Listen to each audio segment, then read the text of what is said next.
Regardons la scie circulaire à table. Mets toujours une protection auditive et enclenche l'aspiration.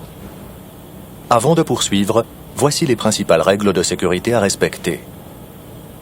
Abaisse toujours complètement la cape de protection, sinon tu risques de graves blessures.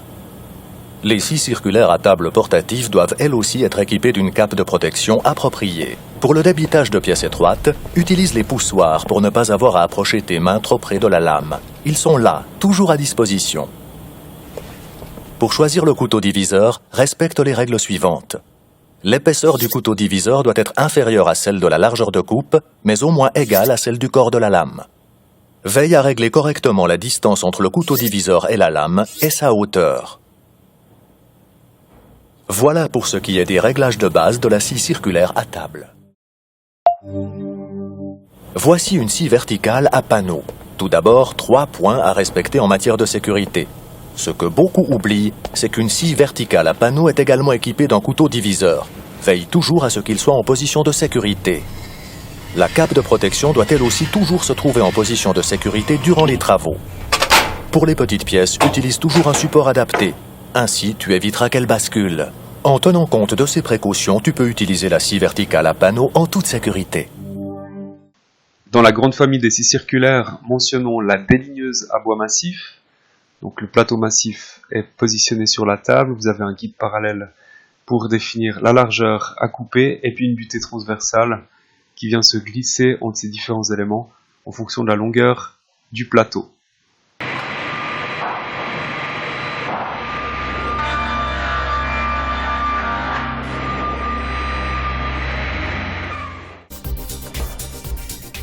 Der doppelseitige Lamellenschutz garantiert gefahrloses und staubfreies Zuschneiden.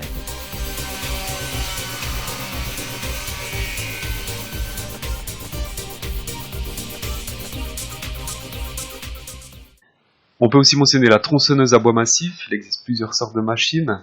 La tronçonneuse à mouvement pendulaire, donc la lame se déplace vers l'utilisateur. On a ce mouvement qui peut faire penser à un balancier de pendule, d'où ce nom pendulaire.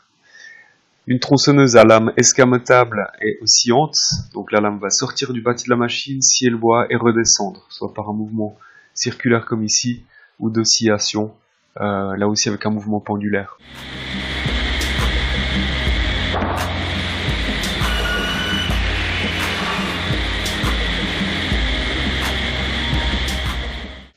Toujours dans les tronçonneuses, on peut aussi mentionner la scie radiale qui, elle, va coulisser le long d'une poutrelle métallique. La machine a tendance quand même à venir rapidement vers vous. Il faut la retenir un petit peu et la repousser gentiment vers elle.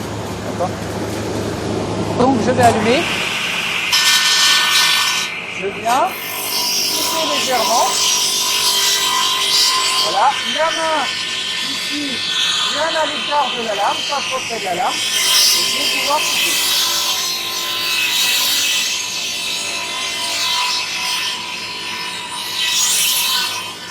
Je repousse bien jusqu'au bout. On peut aussi mentionner la scie à plaquage qui comprend un agrégat de sciage, une scie circulaire, qui est souvent suivi d'un agrégat de rabotage pour obtenir des joints de plaquage parfaitement propres. Quelle que soit la machine, les lames de scie circulaire sont des outils à mise rapportée. Donc les plaquettes sont la plupart du temps métal dur ou parfois en diamant polycristallin. En termes de relation entre le nombre de dents, la taille du copeau, le rendement et la qualité de coupe, ce qu'on peut dire c'est quand on a peu de dents, quand on est face à une lame de débitage, les copeaux qui seront enlevés par chacune de ces dents seront plutôt gros, ce qui va générer beaucoup de fendage préalable. Donc cette lame pourra très facilement rentrer dans la matière grâce au fendage préalable et le rendement sera bon. Par contre, la qualité de coupe, il n'y a pas de miracle, elle sera plutôt grossière. Du côté des lames de finition qui ont beaucoup de dents, la taille du copeau est plutôt fine. Vu que les copeaux sont fins, le fendage préalable est réduit. Qui dit peu de fendage préalable, dit effort de coupe important. Donc le rendement ici est plutôt faible. Par contre, la qualité de coupe est optimale. C'est également une lame qu'on pourra utiliser pour faire du panneau. D'accord ? Donc vous voyez qu'il y a beaucoup plus de dents, ce qui fait que le copeau va être beaucoup plus petit. Et qui dit que copeau plus petit, dit bien sûr une qualité de finition nettement supérieure avec moins d'éclat. D'accord ? Une lame à angle d'attaque positif où toutes les dents ont la même forme est souvent utilisée pour du débitage de bois massif et de panneaux. Par contre, une lame à angle d'attaque négatif sera utilisée pour le sciage des métaux non ferreux comme l'aluminium, les profilés plastiques, et c'est typiquement la lame qui sera montée sur une scie à onglets et sur les scies à tronçonner pour des questions de sécurité.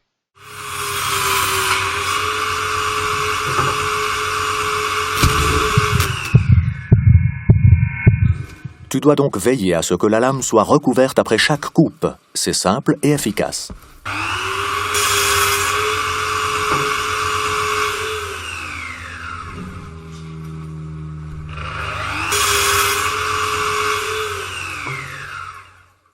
En revanche, pour le calibrage, on utilise souvent des lames de scie circulaires dont la denture est en groupe, c'est-à-dire que les dents ont une forme et une fonction différente. Comme ici, par exemple, pour cette lame destinée à calibrer des panneaux plaqués bois, on a une denture ici en V, qui fera office d'araseur, qui délimitera la coupe et la rendra propre. Et puis là, on a une denture en biais, ou biaise, qui sera chargée de vider la matière, c'est-à-dire d'effectuer le travail de sciage. Et puis parfois, les araseurs, pour améliorer encore la propreté, auront une orientation neutre ou négative, ce qui va avoir pour effet de moins relever la matière et par conséquent de générer une coupe très propre. Sur les corps de lame de scie circulaire, vous avez déjà vu des fentes de tensionnage. Ces fentes de tensionnage, qu'elles soient rectilignes ou que ce soit des petits coups de laser très fins, sont là pour absorber les dilatations de la lame en cas d'élévation de sa température. Typiquement, quand le bois se resserre sur la lame, on a un échauffement qui pourrait provoquer une déformation de la lame. Ces fentes de tensionnage jouent aussi un rôle lors de la fabrication de ces lames. Lorsqu'on brase les plaquettes en métal dur sur le corps de la lame en acier, il y a une élévation de température qui pourrait là aussi provoquer une déformation de la lame. Donc ces fentes vont absorber ces déformations et l'outil reste bien plat. Et puis enfin, les pastilles qui sont parfois présentes en bout de fente de tensionnage sont là simplement pour réduire le bruit, le sifflement de cette lame lorsqu'elle tourne. Sur les lames de débitage, et plus particulièrement sur les lames de délignage, on a ce qu'on appelle un refouleur ou un limiteur de passe. On entend aussi le terme de limiteur de coupe. Il doit être en retrait de 1,1 mm au maximum par rapport au tranchant, comme pour les outils de fraisage. Son but, c'est limiter l'épaisseur du copeau, donc limiter la prise de matière trop importante, les rejets de pièces, les accidents. Le limiteur de passe, c'est ce que vous voyez derrière la dent, d'accord? Ça évite de trop prendre du copeau, là. Sur les lames de déligneuse, on a ce qu'on appelle des racleurs ou des dents balayantes. Leur but, c'est éviter le serrage du bois contre le corps de la lame. Lorsqu'on déligne, le bois a tendance à se serrer contre le corps de la lame et à générer de l'échauffement et pire encore, des rejets de pièces. Et bien, grâce à ces racleurs qui vont reprendre un petit peu de matière au cas où le bois se serre contre la lame, on évite ce genre de problème.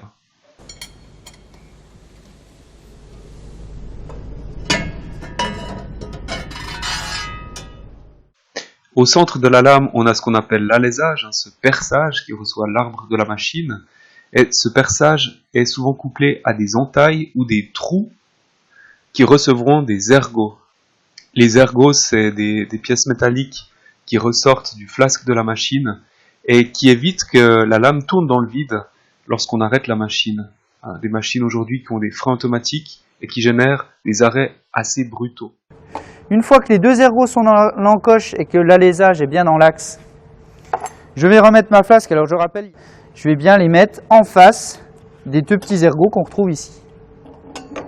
Normalement, hop, vous voyez là je suis dans l'encoche.